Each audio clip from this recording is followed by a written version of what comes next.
Assalamualaikum warahmatullahi wabarakatuh. Sejarah Nasional Indonesia yang terbit pertama kali tahun 1975 ini sebenarnya merupakan karya awal yang dinilai oleh Profesor Sartono Kartodirjo sebagai karya yang disebut di bawah standar atau kualitasnya belum memenuhi target yang ditetapkan. Nah, karena sebagai karya awal, tentu saja penulisnya memang belum mempunyai pengalaman, terutama pengalaman melakukan penelitian sejarah dengan tema yang sangat besar. Jadi, menulis sejarah besar, yaitu makrohistory, ini bukanlah pekerjaan yang mudah. Artinya, makrohistory ini adalah sejarah yang mempunyai satuan sejarah yang besar. Artinya, ini tentu saja bukan mikrounit, ya, bukan satuan yang detail, tapi satuan yang general.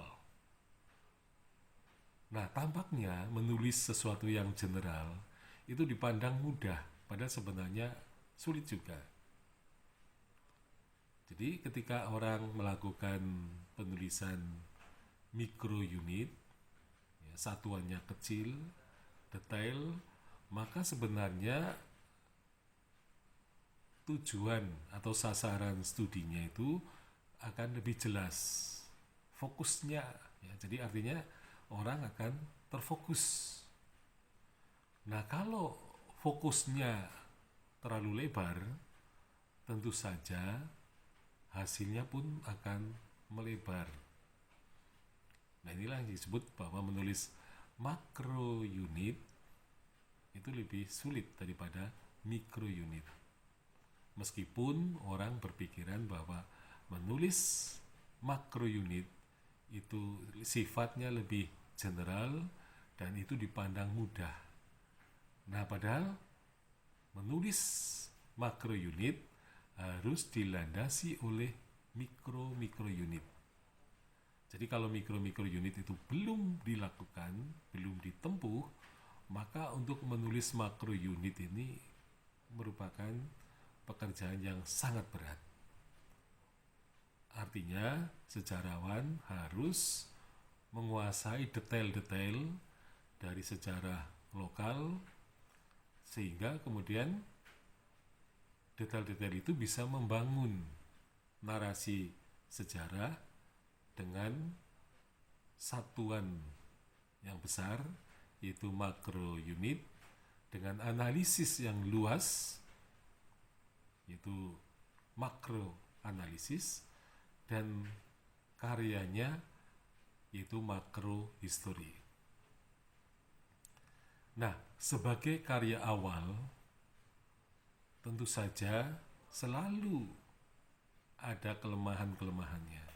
Jadi, ketika orang melakukan, ya, tindakan yang bersifat awal, maka dia sebenarnya melakukan penelitian atau riset yang belum ada modelnya, belum ada contohnya, sehingga dia tidak tahu penelitian seperti apa yang akan dijadikan model, atau penelitian seperti apa yang harus ditempuh, karena modelnya tidak ada, contohnya tidak ada. Nah, sehingga penulisan sejarah nasional memang tidak boleh dilakukan dengan berasal dari kekosongan, ya. Jadi kekosongan tidak mungkin bisa menghasilkan karya sejarah nasional Indonesia.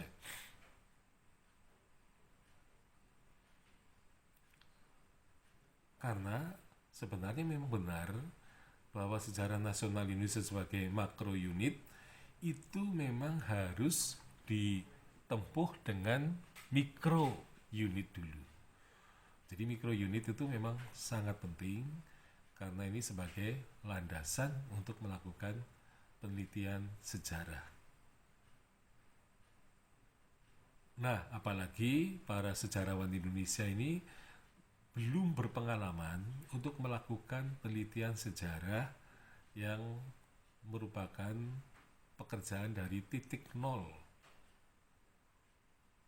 Jadi belum punya pengalaman seperti itu. Nah, pekerjaan titik nol terutama akan diperlihatkan dengan cara bagaimana sejarawan itu mengumpulkan sumber-sumber. Itu dengan cara heuristik, yaitu mencari dan menemukan sumber. Ternyata kalau dipandang dari jauh, mencari dan menemukan sumber itu dianggap langkah yang sepele, langkah yang mudah sekali. Tetapi setelah dijalani, ternyata mencari dan menemukan sumber itu ternyata sulit sekali. Di samping sulit, juga memerlukan biaya yang sangat besar. Kemudian juga memerlukan ketekunan dan kesabaran. Karena tidak semua sumber sejarah itu akan dimunculkan oleh para penyimpan sumber sejarah. Jadi misalnya sumber-sumber seperti arsip, belum tentu orang yang mempunyai arsip itu akan terbuka kepada kita dengan menyerahkan arsip-arsip itu untuk diteliti. Nah, tetapi banyak terjadi arsip-arsip itu seringkali dirahasiakan. Ya, jadi orang cenderungnya itu menyimpan sumber sejarah dan sumber sejarah itu tidak boleh dibaca oleh orang lain karena bisa juga sumber sejarah itu mempunyai konsekuensi yang buruk, ya. Itu misalnya di dalam arsip itu bisa saja perilaku para pejabat atau pelaku sejarah pada masa lampau ternyata melakukan tindakan penyimpangan, ya, misalnya penyalahgunaan kekuasaan, penyalahgunaan keuangan, dan juga penyalahgunaan kebijakan. Jadi orang akan takut-takut membuka arsip-arsipnya kepada orang lain. Atau memang orang lain tentu saja tidak akan memamerkan, ya, sumber sejarah dalam bentuk artefak. Jadi misalnya seorang narasumber bisa saja dia mempunyai perhiasan emas yang bernilai historis. Nah, karena itu dalam bentuk emas, maka orang akan cenderungnya merahasiakan. Karena nanti orang bertanya, ini perhiasan emas milik siapa? Ya, apakah itu milik pribadi ataukah merupakan perhiasan hasil rampasan perang atau merupakan hasil dari tindakan-tindakan yang tidak fair, ya, atau melakukan pencurian terhadap kekayaan negara, ya, atau milik rakyat yang dipaksakan, diminta secara paksa. Dan seperti itu seringkali memang sumber-sumber sejarah seperti artefak pun tidak akan dibuka kepada umum. Jadi sejarawan itu memang harus bersabar dan bersabar untuk mencari sumber-sumber itu kemanapun, ya, menurut informasinya itu ada. Nah, dengan kesabaran maka sumber-sumber sejarah itu bisa diraih dan bisa dikumpulkan. Jadi pengumpulan sumber memang harus dilakukan setahap demi setahap.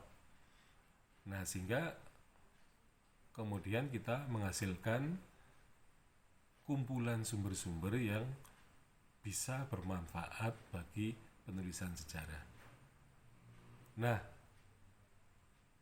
tentu saja pengalaman mencari dan menemukan sumber ini merupakan pengalaman yang sangat berharga, dan kita bisa menuliskannya sebagai teknik atau cara untuk mencari sumber agar penelitian kita ini berjalan dengan lancar. Nah, setelah sumber-sumber kita kumpulkan, maka kita pun harus punya pengalaman, terutama untuk melakukan kritik terhadap sumber-sumber itu. Karena sejarawan tidak boleh langsung percaya kepada sumber-sumber itu. Jadi setiap sumber sejarah yang diperoleh sejarawan pertama-tama harus diragukan kebenarannya.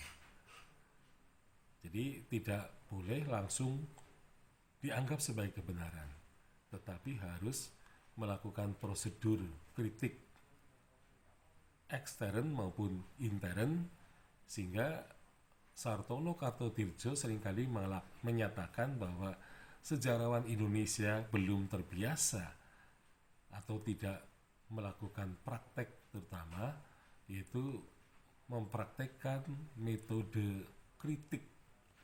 Ya. Jadi metode kritik sebenarnya merupakan langkah kritik ekstern dan intern. Dengan kritik itu, maka sejarawan akan bisa menyeleksi apakah sumber-sumber sejarah itu bisa lolos dan kemudian menjadi fakta sejarah.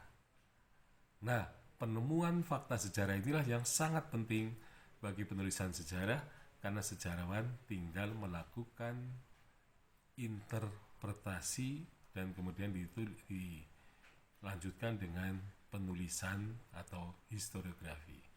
Sekian, Assalamualaikum warahmatullahi wabarakatuh.